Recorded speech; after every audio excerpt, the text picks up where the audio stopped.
नमस्कार समस्त को भल रुहतु समस्त। आज मोर बापा गाई मार को जाइथिला एबे एते बड़े बड़े छतु आनी देखु एडे बड़ बड़ छतु वाव एटा बाउंस रे बाहर बाउंस गछरे को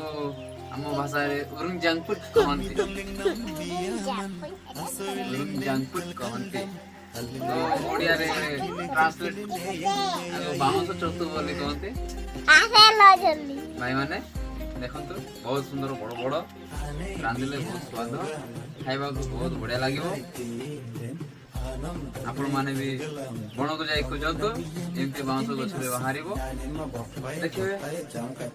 जदि एमती छतु बाहर थिबे आपण भाबत जे हां एटा बाउंस छतु बोली सेति में आपण माने भलर देख नजर कर देखंतु एडी बहुत सुंदर भाबर अछि।